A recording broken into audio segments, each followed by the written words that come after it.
is the Oregon Football Report. I am your host, Will Ortner, and we have to discuss some really great news for the Oregon football team that's going to happen on their 2027 recruiting class.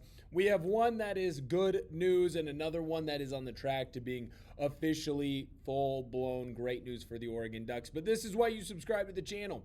We have you covered throughout the year of 2026. It's not just about the football that's happening on the field, but it's about what the future can be for this Oregon Ducks program. And right now, it looks like 2027 is going to be another hot recruiting class in the high school ranks. So make sure that you hit that sub button. We'll keep you covered all the way through. Plus, right now, we're at 2,800 subscribers. Can we get to 3,000 off this video? I think that we can get pretty darn close. So make sure you hit that sub button. The first piece of good news that I want to talk about is Sam Ngata, the most recent verbal commitment to the University of Oregon in the 2027 class. Now, what is important about Sam Ngata and why does that name sound familiar? Well, because his dad, Haloti Ngata, was an absolute animal and a stud when he was over at the University of Oregon. He was so good that former Duck offensive lineman Jeff Schwartz jokes all the time that Haloti Ngata wasn't allowed to practice.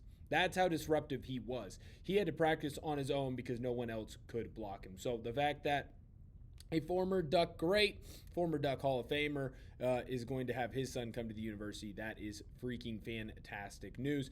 So Sam Ngata, he is a 4-star athlete. What does that mean? There's a multitude of different positions that he could play. Right now, the kid is big, strong, physical, kind of takes after his father a little bit. It's a great get for the Oregon football team because you have a kid who knows what it's like to be an Oregon Duck. He's following in his father's footsteps, so you know that he grew up wanting to play for the University of Oregon, wanting to travel down to Eugene, or I guess for him, since he's from Salt Lake City, Utah, it's over across to Eugene. He's a guy who has grown up knowing about Oregon football tradition. He knows what it's like to be a good player, or knows what it takes to be a good player because his father is there. And so the fact that Sam Ngata has committed to the University of Oregon is huge. Now, right now, he's a top 10 player in Utah, very solid 4-star athlete according to Rivals. 24/7 does have him as a 3-star athlete.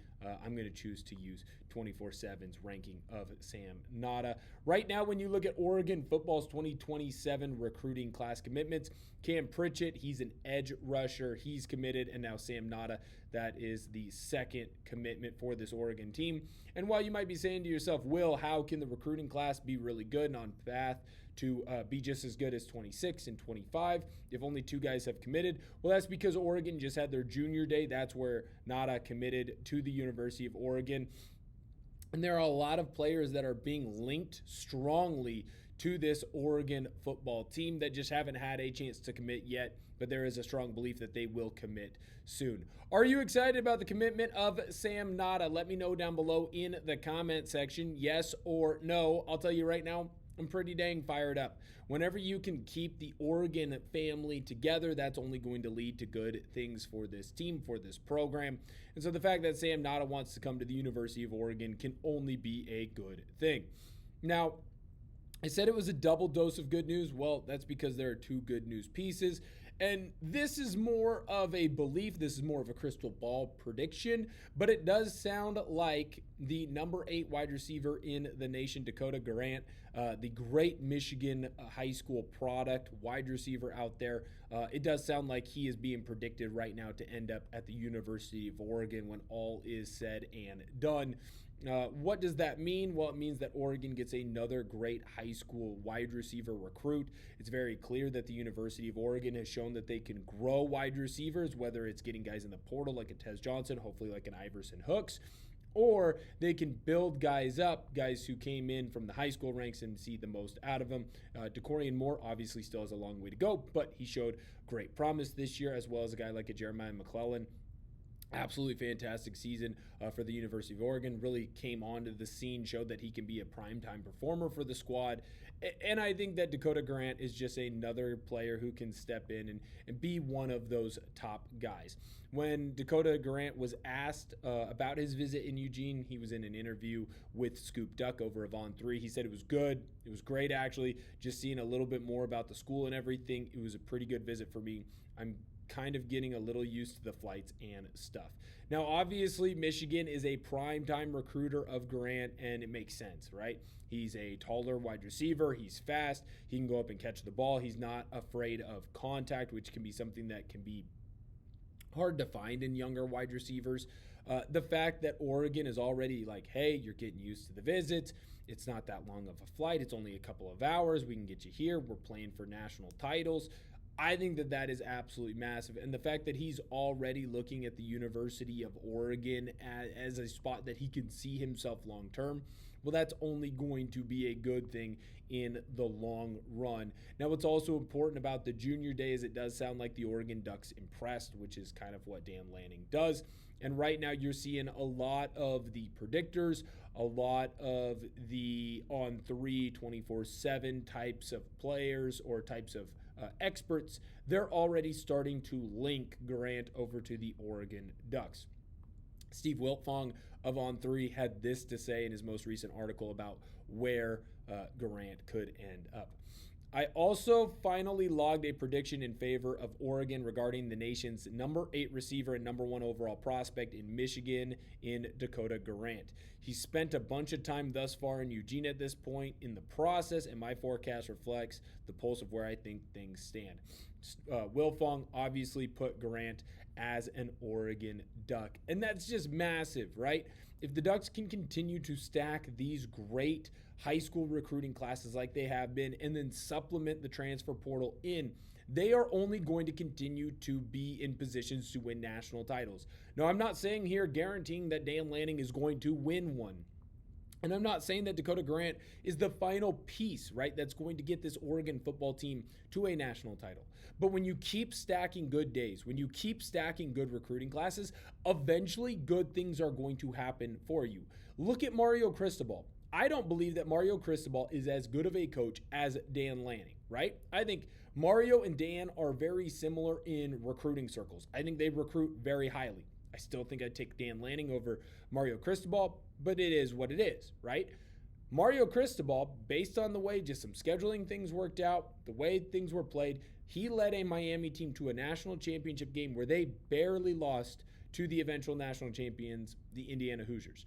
Now, I'm not saying that that Oregon team would beat that Miami team. I'm not saying that that Oregon team wouldn't beat that Miami team. I'd probably take Oregon, to be honest with you. But I think in game, Dan Lanning is a much better game scripter, a much better game caller. And I think that Dan Lanning has showed that he knows how to win football games that sometimes Mario Cristobal let go the wrong way. But Mario continues to recruit good high school recruiting classes, good transfer portal classes, and he got himself within, 7 points, 10 points, whatever that number was, I can't remember off the top of my head, but he put himself in a position where you're a Carson Beck interception away from potentially winning a national title. And that's a guy that I think is a tier below Dan Lanning. So if Dan Lanning and his staff continue to do this, I think it's only going to show good things. The other thing that's important here with Dakota Guerrant is you just lost your offensive coordinator, Will Stein. Will Stein's a great recruiter and has a proven track record of success in Eugene. Drew Maringer, the new offensive coordinator, does not have that track record of success, although a lot of his former players and current players do back him up, right? Kenyon Sadiq is a big proponent of Drew Maringer. If Drew Maringer is able to convince Dakota Guerrant, hey, I'm going to be just as good as Will Stein, if not better, and that's what gets him to the University of Oregon, that is a great sign and a great indicator to what this offensive staff is going to be under a new leader.